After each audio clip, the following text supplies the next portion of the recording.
এই যে দেখেন আজকে সকাল সকাল আমাদের জাহানারা হাসপাতালে আরো একটি নর্মাল ডেলিভারি হলো আলহামদুলিল্লাহ। এই যে আমার নিয়মিত রোগী চম্পা রানী, না আপনার নাম আপু? চম্পা রানী। আচ্ছা, উনি আমার নিয়মিত রোগী ছিল, এর আগেও মানে আমাকে অনেকবার দেখাইছে। তো পেটে থাকা অবস্থায় বলে দিছিলাম না ছেলে হবে। আচ্ছা, তো আলহামদুলিল্লাহ ছেলে বাবু হয়েছে। দেখাও একটু বাচ্চাটাকে, দেখেছো?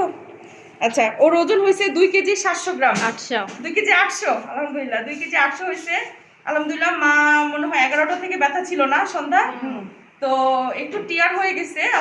যাই হোক অসুবিধা নেই, ওটা আমরা রিপেয়ার করে দিছি আলহামদুলিল্লাহ। মা এবং বাচ্চা দুজনেই সুস্থ আছে, ছেলে বাবু হয়েছে। হ্যাঁ, আগে থেকেই মা জানতো যে ছেলে বাবু হবে, বলেছিলাম না আপু? এখন কেমন আছেন বলেন, সুস্থ আছেন তো? আচ্ছা, তো ঠিক আছে, সবাই মা এবং বাচ্চার জন্য দোয়া করবেন। এই দেখেন নর্মাল ডেলিভারি হলে বাবুরা কত সুস্থ থাকে, তাই না? হাসতেছে, হাত খেয়ে ফেলতেছে কি? আচ্ছা নেন, বাচ্চা বলেন আপনি কি হন রোগী? জেঠি। আচ্ছা, তো ঠিক আছে, নর্মাল ডেলিভারি ছোট বাচ্চা হইতে পারি। আপনার কিছু বলার আছে? না, আমার কিছু বলার নেই, আলহামদুলিল্লাহ আমরা অনেক খুশি।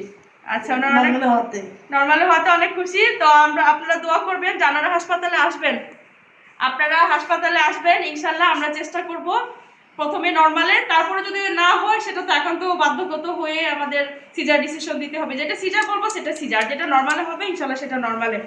তো আলহামদুলিল্লাহ মা এবং বাচ্চা দুজনেই সুস্থ আছে, সবাই দোয়া করবেন খুবের জন্য।